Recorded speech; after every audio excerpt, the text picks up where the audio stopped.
Hello and welcome to the Leading Lounge. I'm your host, Dr. Justin Dubose. Here in the Leading Lounge, we talk with today's leaders and unpack lessons learned and being learned from a career of leading and communicating in their field.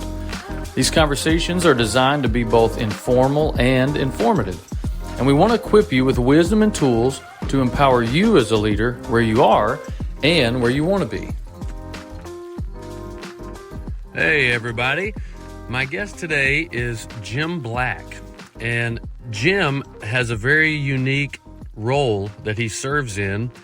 He is currently the College Director at Stanford University for FCA, for the Fellowship of Christian Athletes, and spends his days discipling and working with young college athletes out at Stanford University in Palo Alto, California. So if you maybe are losing hope for a younger generation, or maybe you're wondering, how do I connect with them? How do I serve them? How do I invest into them? Then Jim has some really fantastic advice for you that come from a lot of good experience over the years. So he served for 9 years as a local pastor in Texas, actually at the church where I'm currently the pastor. And from there, moved to Manhattan, New York, to be the ministry director working for Christian Union out at Columbia University. So worked with college athletes there at Columbia. And then in 2017, made the transition from Manhattan out to Palo Alto, California, and has since that time been working at Stanford University with the college athletes that go there, investing his life into them, pouring into them. And he really opens up about the importance of relational connection, even more so than knowing all the answers or having the right skills or abilities. And it's encouraging because it's something that any one of us can do. Just be there and be available and pour your life into the lives of others and trust the Lord to make a big difference there. You'll be blessed by his wisdom and by his insight and how to reach the next generation. And at the end, he talks about how you can support what he's doing and get involved yourself. So make sure and listen to that. Reach out to him, contact him. He gives you his email address. This is our last episode for this season. So this will be it for us. Wanted to save the best for last in Jim Black, and we'll be back in July. July 20th will be our start of our third season of the Leading Lounge. But for today, enjoy Jim and all he has to say.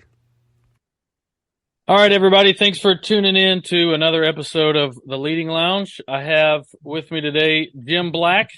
So Jim, thanks for taking the time to sit down with me. He's the Collegiate Director for the Fellowship of Christian Athletes at Stanford. So thanks for your time, Jim. I really appreciate it. Yeah. I've got some questions for you, but my first that I'd like to start off with everybody is, can you just tell me and tell us a little bit about yourself and your professional journey that got you to Stanford, where you are today? Yeah, it's great to be with you, Justin, and great to have this time. Grateful for you and what you're doing and for the podcast. So yeah, happy to be here and join in. Yeah, it's been kind of an interesting journey for me. It wasn't one that I didn't plan this thing out in the way that it's gone, but sort of the journey to where I am. I grew up in a very rural community in Indiana, and where, basically farming and basketball were the most important things in life. And then at the end of high school, near the end of high school, I became a follower of Jesus, and through the ministry of a small evangelical free church in that community, and didn't really know what I was doing, didn't have a ton of support or resources, but in a very genuine way became a follower of Jesus. That was, maybe late high school. Mm-hmm. And then wound up through the pastor at that little church, kind of long story, but attending Wheaton College in Illinois. It was his suggestion, and I've been planning on going a couple other places. I had two schools I was most interested in. I was actually, ironically, I was really interested in West Point. Thought a lot about West Point, and also thought a lot about Indiana University. Wound up at Wheaton, and had a great experience there. Had a very clear call to ministry when I was a sophomore. So switched from business econ to a kind of a ministry degree, and then wound up serving as a youth pastor in Texas, in Baytown, Texas, and served there for 3 years, and married a girl who was from that community, And we wound up doing grad school for 5 years, went back and worked on staff at Wheaton for 2 years and did an MA there, and then got a MDiv at Reformed Theological Seminary in Orlando. And the goal really was to do PhD studies. When I was working with grads, when I was back at Wheaton for those 2 years working on staff, I loved working with college students. I had the sense from the Lord that that's what I was supposed to do with my life, is work with college students. But I didn't know what that would look like. And all of my mentors there were academics. So they said, you need to go do a PhD. That's what you should do. Mm-hmm. So I put plans in place to go do a PhD in England. And the guy I wanted to work with encouraged me to go to seminary. So that's why I went to seminary in Florida. And then at the end of that time, as we were prepping to go to England to do PhD work, for, I don't know, maybe 10 or 15 different reasons, just knew that it wasn't the right thing for us, that we weren't supposed to do it, even though it's kind of laid out in front of us. It was a hard decision. And then wound up, instead of going to do that, moved back to, I became a pastor, the senior pastor of the church where I had been the youth pastor previously. And it's actually the church where Justin serves now, Alliance Bible mm-hmm. Church in Baytown, Texas. So I was the senior pastor there for 9 years, from 2002 to 2011. Still had this thought that I was supposed to work with college students at some point, but didn't know what that would look like. And then in 2011, I got a call pretty much out of the blue from a ministry in the Northeast, Christian Union, that was doing Christian leadership development ministries and starting them the goal was to start them at every Ivy League school. And they recruited me to start and direct the ministry at Columbia University in New York. So we moved from Baytown to Manhattan, and that was a big jump and a change. And and I loved pastoring in Baytown. I loved Alliance Bible Church. I loved the community. I loved the people there. Leaving that church was the most difficult decision I've ever made in my life. It was really hard because we loved those people in that place, but had this very clear sense that we're supposed to do this. So we moved to New York in 2011 and had 6 incredible years of ministry in New York City at Columbia. Wound up coming out here. Christian Union decided to start a ministry. They'd started ministries at the 8 Ivies, so they decided to start a ministry here at Stanford.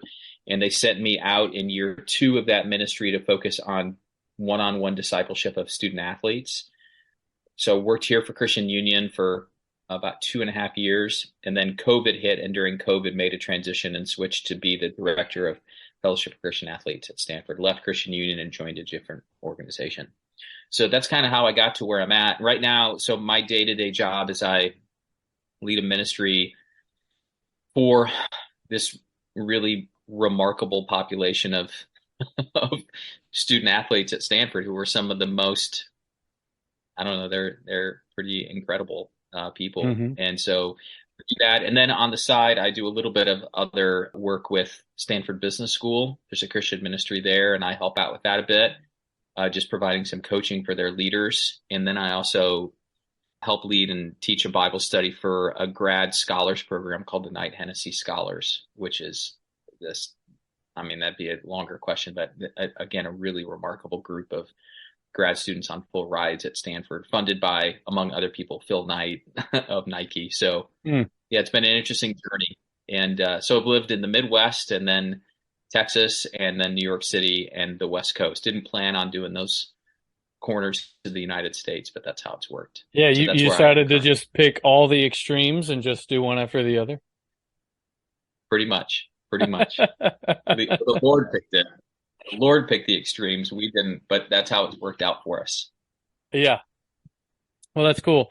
Well, before I even met you, I knew that you must have been a great pastor and a great leader because all the people at church brag on you all the live long day. So I'm glad to see that the Lord has used that still in Columbia and now at Stanford. So one of the questions I want to ask you, so you're in really unique settings, Columbia, Ivy League, Stanford, way up there. You're in kind of these, what people in Baytown would recognize as kind of like the upper crust of society, and with that kind of people and those kind of students. So coming from the Midwest and a rural background, coming from Baytown, and then going to Columbia and Stanford, what challenges in those settings were you prepared for? Like, what about your background prepared you for those settings? And then what are some that have surprised you? That's a really great question. And yeah, I think the Lord's got a sense of humor for sure, bringing me from where I grew up and really feeling so at home in a place like Baytown to being where we've been. I'd say in those settings, the two things I mean, there's a bunch of things I could say about this. I could talk about this the whole time, but a couple thoughts that I have are, number one, that there's two things that carried over that I was well prepared for. Number one, I think actually I wouldn't be anywhere near effective at doing what I've done the last 12 years in New York and here were it not for the years of being a pastor in Baytown. Because what I learned, I learned two major things in being a pastor in Baytown. Number one, I learned the importance of relationships and pastoring people and caring for people and pursuing people relationally. And so it doesn't matter if it's Baytown or Morgan Township, Indiana, or the Upper West Side or Silicon Valley, people are hungry for relationships. So I was well prepared in that and had a lot of reps at that. The other thing that I had gotten a lot of reps for and was really grateful for is I think I'd been given a way of thinking about ministry that was very gospel centered, that was focused on Jesus and the cross and the resurrection. And certainly that in kind of an evangelistic way, like sharing that message with people so that they could become followers, but actually helping people think through the ramifications of that. Like, what does that mean in our lives? If we're going to say that's what we're about, what are all the implications of the gospel in the way we should think, in the way we should relate, in the way we should act? What are the ways that changes the way we look at all the good gifts God's given us and not make them ultimate things, but be grateful for them and keep him as the ultimate thing? So I was well prepared and honestly a little bit surprised by how basic ministry 101 things, it doesn't matter where you are, the importance of loving relationships and the beauty and sufficiency of the gospel as this utterly unique message. I was well prepared for that. I think, some things I was surprised by, and I don't know that I wasn't necessarily prepared for them, but they surprised me. When I left Baytown back in 2011, I loved the elders of the church. Some of them are still elders of that church, but I remember one of them who's no longer there told me that, in a very loving way, he didn't want me to leave. He said, this is a really big mistake you're making. Like these places they're not open to the Lord. The Lord's kind of moving on from these places. He's not going to work there in the same sorts of ways. And these were really well-intentioned comments by him, I think. Mm-hmm. But the two of the things I've discovered are that actually there's unbelievable spiritual openness and hunger, even in places that are at the height of academic prestige in the country. It doesn't matter if it's Columbia or Harvard or Princeton or Stanford. People are hungry for authentic spiritual experience and knowing God. That was intriguing for me, just seeing that. And I thought, Justin, I thought, okay, I'm okay academically, but these are going to be some of the most brilliant people in the world. And I was really concerned, would I be able to keep up?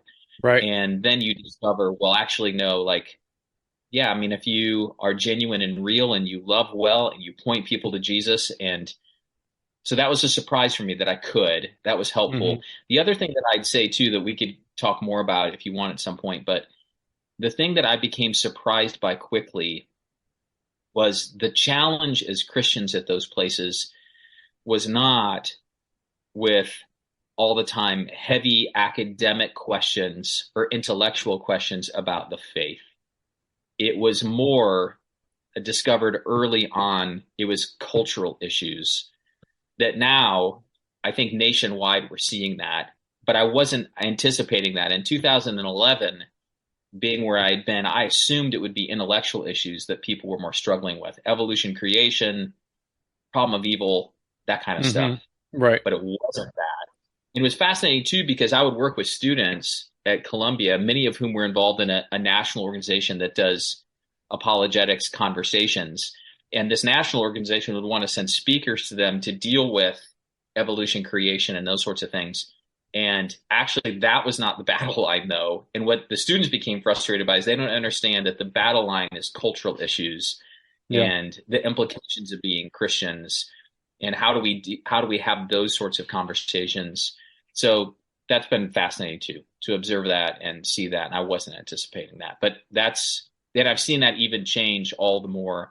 Tim Keller's got this interesting line where he says something like, if you want to see where culture is going to be in 10 years, go to a university, Hmm. because what's happening at the university will show up in culture in 10 years. And when I first saw that, I thought, well, I don't know if that's true. It's totally true. The things that we saw in Columbia in 2011, 12 are on the ground in major ways in the country and will continue to be, I think. Now, are those still the major questions that you deal with, the cultural side of stuff? Yeah, I mean, I'll get some questions from folks about, general theism and belief in God and that sort of a thing. But the major thing I get more has to do, oftentimes, it'll have to do with whether or not it'll be the degree to which Christians have been participants in evil in the world, or it'll Hmm. be how do we have conversations and think thoughtfully about current cultural issues, especially sexuality. That's a major one, identity Yeah. in those ways. So those are conversations that come up relatively often that I think I was somewhat prepared for, but had to really do a lot more work than I'd done previously. Yeah. No, I think you're bringing up a good point, because I think one big hesitation people have for whatever the setting is, in your case, an academic setting, in my case, like a military setting, is okay, what's really gonna, win me over to these people is my intelligence or my knowledge of how to jump out of a plane or all this equipment or, whatever the thing is. But then you find out when you get there that it's all the relationship stuff that Yep. kind of paves the inroads, and then everything's a whole lot easier, and you don't actually need the skills that you thought you would need, or afraid you wouldn't have, that it's just the ability to love people and live with them and serve them and let them know you care about them, and then it opens the door to all these other conversations. That's exactly right. And I've seen that every day for the last 12 years, and I thought it would be more of an expert culture situation, that I'd have to be able to flex certain knowledge in certain ways of answering things. And there's a little bit of that, but you're absolutely right. It is more about loving relationship and communicating that in authentic ways to people and young people. And part of that has to do, I think we both know too, part of that has to do, I mean, I think the podcast, I think, is about leadership and communication. And a huge part of that is listening well. Mm-hmm. Being a good listener, like listening deeply, that sort of thing is not something that I think young people experience as much, or that maybe people in general experience as much. Mm-hmm. And that's a unique piece of the communication part that's so important. Yeah, no, that's true, and very good point. So one of the questions I had for you had to do with the fact that you're in these college environments for the last, 12 years? Yeah. So you end up working with this 18 to 22-year-old demographic, which, for those of us who don't deal with that demographic often, you can create kind of some assumptions or some false projections of just like, oh no, there's no hope for the world. This age group is fill in the blank with whatever you want to say. But you work with these people every day, in particular the athletes. So what have you learned about 18 to 22-year-olds in the last 12 years? And what advice would you give to other people who might genuinely be concerned about folks in that age group or that generation and want to connect with them? Yeah, that's a great question. And one thing I'd want to preface it with, any answer would be that I think I'm kind of working and have worked with a unique group of young people. So I think that's just worth mentioning. Like I would say that I'm just not always sure that the group that I'm with is always necessarily representative of larger 18 to 22-year-old population in the United States. I don't Mm-hmm. it may be. In some ways, I'm sure it is. But in other ways, especially here at Stanford, working with student athletes in this group, they're a unique group in some ways. So I would say, though, that with that caveat in place, one of the things I've discovered that is simply in line with what we've already been saying is how hungry they are for authentic relationship, Hmm. and that they're hungry for older folks who will take the time to listen and to care and to engage and to build relationship with them. So that piece has not gone anywhere. And a lot of what I do is one-on-one relationship and discipleship of those folks. And I think probably for the hour or so that I sit down with them, it may be one of the only hours in the week where they're not picking up a phone and checking things as they're having conversations, that it's a very focused 1 hour conversation, and they're hungry for that and want that and love that. So I would say one thing to keep in mind is the hunger for relationship is real. I'd say another thing that people need to be aware of in a way that's unique to this setting, which would have been true for us. Like sometimes I think people from an older generation might think that had the technology and the resources that have been put into the hands of current 18 to 20-year-olds, if they'd been put into our situations, that we would have handled things any better. I don't Right. think we would have handled it any better. Like these things are hardwired to manipulate psyches to get you engaged and stay in. So there Hmm. needs to be some grace, I think. Grace is important in these connections. And it's important to realize that the pressure to perform, a kind of performative righteousness by young people is huge. And again, it's not to put social media on blast, but it is to say that this way of thinking about life is just deeply embedded in the narrative of who they are. Like, how do I look? There's an intensity to how people look and appear, or the kinds of opportunities they have, or the way they project themselves, and that kind of performing that wears people out. And loving people where they are and having them find adults in their lives for whom they don't have to perform Hmm. is remarkable for them. And then recognizing that underneath all of that too is this deep spiritual hunger that, to quote, the well-known, Augustine line, our hearts are restless until they find their rest in thee, that they're hungry for Jesus. They're hungry for that authenticity, and they're trying to satiate that in all kinds of different ways. And a lot of that is through performance and through approval, but recognizing that that's there. So I'd say there's as much importance of the gospel and the love of God in their lives as there's ever been. It might take a little bit more time. It might take some relational connection, but yeah, they're hungry for that and want that. And I think we need to be, I think it's important for older folks to be humble and say, were we given the same sorts of temptations, I don't think we would have handled any better. Yeah. Tell me if you think this is fair. This is one of the things that I end up talking to people about fairly often when it comes to having someone from an older generation paired up with someone from a younger generation. You mentioned humility is one, but I think one of the practical challenges, certainly for me, and I think for a lot of others, is creating the white space in your life to have actual time and energy to put into those relationships, so that it's not just Yes. an afterthought in the midst of a overly busy schedule. Yes, I think so.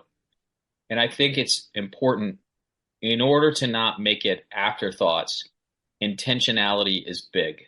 And Hmm. and finding time and space on a calendar regularly to connect with people in that way. I think if I were to go back and be a pastor again, what I would do differently is I would put much more emphasis in the week in the opportunity to have a one-on-one meetings with as many people as I possibly could. That would Hmm. be something that I would do differently. And I think Justin, I think I always knew that. Like I always had the sense that my preaching was more enjoyed by people the more they knew I loved them and had relational connection to them and I had shown it. Hmm. Suddenly my preaching was way better. Yeah, They liked it a lot more because there was already this relationship in place because it that was could carry. Jim. That's right. That's right. And it could carry the weight of truth, right? The loving relationship between us meant I could say things that were challenging. And when I didn't do it well, that was seen in the context of, well, it doesn't matter if it wasn't great today because it was Jim, right? Yeah. And I know Jim, and Jim's love for me has been so evident. Yeah. So I knew it, but I don't think I'd quite put my finger on it in the way it would have been helpful to have done. Mm-hmm.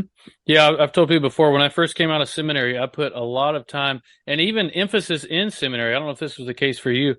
The emphasis in seminary was super heavy on I'll say 45 minutes of preaching, 30 to 45 minutes of preaching. You know, you want to do that well, all these classes in it. And so my assumption was this is the thing that's really going to move the needle in people's lives and advance the gospel and build the kingdom and all that. And then I find out that not only do other people not even remember what I said, but I don't even remember what I said, but what they do remember is the time you spent with them and how you loved them. And so I think probably my focus and emphasis and time on sermon or public speaking has just gone way down from what it was 15 years ago, because you find out that it's all about the people anyway. That's right. That's right. Yeah. And I think if that's, I mean, and there are those churches and those ministries that are very performance driven, but that's not the kind of thing that I want to be a part of or do. And I don't know, I'm not going to question the authenticity of that, but it's just not how I'm wired and how I operate. Right. Yeah.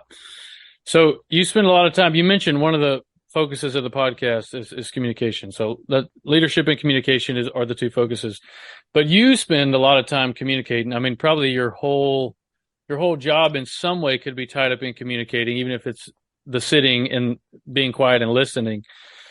So the more you communicate, the more you probably stumble and fail at it. And I know you've been doing it a while. So can you recall a particular time when in your mind you failed at it, you failed at communicating, and what you learned from it? And did something about that failure change your approach to communication after that? Yeah. I probably had lots of failure. So that's like, how do you pick? But there is one that, like, embarrassingly just like, I don't know. So when I became the pastor at Alliance, it was in a period of real trauma for the church. It was a really difficult time. I was actually supposed to come and be the associate, but instead there was a real difficult thing, and the senior pastor wound up resigning. So I went from just being the associate to being the interim senior pastor, and then took over that role. And I was relatively young, and I was fresh out of seminary, and I wasn't really coming in immediately thinking I was going to be preaching however many weeks a year you preach in a church that size, a lot. Mm-hmm. So in the first week, I think it might have been the second or the third week, I had just finished doing a Bible study, leading a Bible study that was fantastic on the book of Esther. And I love Esther. I think it's a great book. It's a great book to teach. It's way underrated as just a piece of literature. It's fantastic. So I think it's maybe my third week, and I wasn't prepped to like take over and begin running this thing. And I needed something I could do, especially as the church was struggling, and I was in a lot of conversations to try to help people get through that time frame.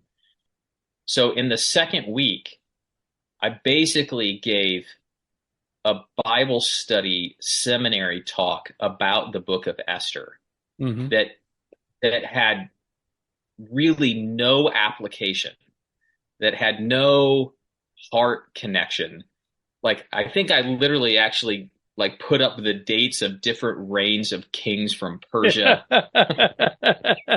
And I thought, hey, like, people know me. This is fine. This 1 week, we'll get into it. This will set us up. And it was bad, man. It was really bad, especially because the church was in trauma. And then I come in and I'm the interim, and it was like, what was this? And I had one person come up to me, and she was there, and then she she moved out of state not long thereafter, and she was like a really into Bible study. She's like, that is the best. I just love that. And nobody else said a word to me. It was just, I thought, oh man, and so I think I still occasionally look back at that and think, man, I don't know. You know, those moments when you just miss it, and I just missed it. So a couple things that came out of it. Number one is we've been talking a lot about the importance of relationships and how that's more important. But I don't think was really taking for like basically, but every time you do get to get up and talk, you want to make sure that you're taking that one opportunity seriously, right? Like, and it wasn't that I wasn't taking it seriously. I really was, but it's just that every opportunity matters. Like there's no sort of, like getting up, when you're going to communicate to people in whatever setting, it's not like you're at the golf course and you have a few practice swings as you're away from the ball and then you're going to hit it. Like, no, this is all like you step up and immediately swing. And how important it is to, like make the most of every opportunity. Number one. Number two, I think it's like, if it's not going to be, and this is just basic communication 101, but in doing what we do, if it's not going to be actionable, there aren't things people can put into place when it's like, okay, well, what are you doing, right. like in that setting? And number three, if there isn't some way in which as a Christian, that communication isn't pointing people to Jesus and his work, then is it really, like, I remember one person told me one time there needs to be a synagogue test for every sermon. Like, if it's just about doing the right thing, is that a sermon that could have been preached in a synagogue? Or is there something uniquely tied into Jesus that sermon, that piece of communication depends upon the life, death, resurrection, ascension of Jesus in some way? Then that's a thoroughly Christian sermon. Like you couldn't do it without the reality of the gospel and the work and life of Jesus. So those three things came in because I think I failed on all three of those. And then it really put me in kind of a recovery mode early on in a traumatic period. So I don't know how many people at Alliance would even remember that. Maybe they've all forgotten it, but I will never forget that. Oh no, what have I done? What have I done? So, yeah. Thank God for grace from him and from others who have to sit through some of those, because I've done a few of those, more than a few of those myself. So no, that's good reminders. I was thinking about when you were talking the opportunity to speak, equating it to something I heard, I think it was Michael Jordan say, but he was saying, I always felt like I couldn't afford to take a night off when I was playing because I knew that people had come here for this. They had come here to watch me play, and I can't sit on the bench and I can't take a night off just because I've got another game tomorrow. That every opportunity to step out on the court is one that I have to take very seriously. And you're right. Same thing when it comes to speaking and communicating, especially when you're trying to communicate something as of the utmost importance as here's who Jesus is, here's what the gospel is, here's why it matters to you, and here's perhaps what he's calling you to in this. Yeah. Thanks for that reminder. Yeah. The last question I want to ask you, Jim, was you mentioned what you do, which is working for FCA, and I know a lot of what you do, maybe all of what you do is support driven. So I just want to give you the chance to tell folks where they could go to learn some more about you and the work you're doing out at Stanford and how they could support what you're doing. Well, we'd love to have people, part of why I decided to do this was because I wanted to join FCA, and I'd never been in a support raising position before in my life. I'd never done that. And, I think I was 50 when I made this transition and had 4 kids that were getting older and thinking, this is an interesting time. Like, Lord, should I really be doing this or not? And one of the things that struck me was I love the idea of creating a community of people around us who we've known and gotten to know, who we can encourage by all the good things that are happening here, it's counterintuitive to think especially in light of things that people read about Stanford or some of these schools. Even just recently, there was a big thing in the news about Stanford Law School, and I've had people asking me about that. Like, it's not an easy place to be a Christian. So I'd love to have people join in whatever fashion that looks like. They can get more information. One simple way would be they can email me. Like, I'd be happy for people to email and connect. They can email me at jimblack@fca.org. So it all runs together, jimblack@fca.org. It's the same thing for Stanford. They could email me at jimblack@stanford.edu. The other thing that they could do is actually, if they want to sign up for our newsletter, they can. I just discovered they can do this, but our regular newsletter, they can, if they text the number 22828, and they text the word Stanford. I think it might have to be all caps, but if they text Stanford to 22828, then they can sign up for our mailing list and find out about what we're doing. And I'd love for them to be praying for us and a part of what's happening. We'd love that. And by the way, too, it's a small world. So there might be listeners out there, too, who know people here or maybe have people coming this way. There's actually, I just had breakfast this morning with a guy who's a Navy pilot who's here. There's a bunch of people doing grad work that are military folks. So there's always lots of great connections and opportunities to build relationships. I'd love to do that. No, it's great. Well, I hope you do get some emails, and I hope you do get some texts and get some contact from it. So, yeah, please do reach out to Jim, especially if you know somebody out there. Anyway, well, I appreciate your time, Jim. Like I said, I appreciate the work that you do. I know it's important, and there's not probably very many people who could do what you were doing for a number of reasons. So I'm very grateful for it. And next time I'm out there, which I think is at the end of this month or the end of next month, I'll give you a ring. Maybe we can grab some coffee or something. But anyway, appreciate your time, appreciate your insights, and just thanks for sharing with us and your heart and all that. So appreciate you, brother. Sounds good, man. Thanks, Justin. All right. Thank you guys for tuning in to the Leading Lounge. We'll see you next time. Thanks for joining us today. The Leading Lounge is brought to you by Communicate to Care, where we are building better leaders by building better people. For more information, visit us online at www.communicatecare.com. This is your host, Dr. Justin Dubose, and we'll see you next time, right here in the Leading Lounge.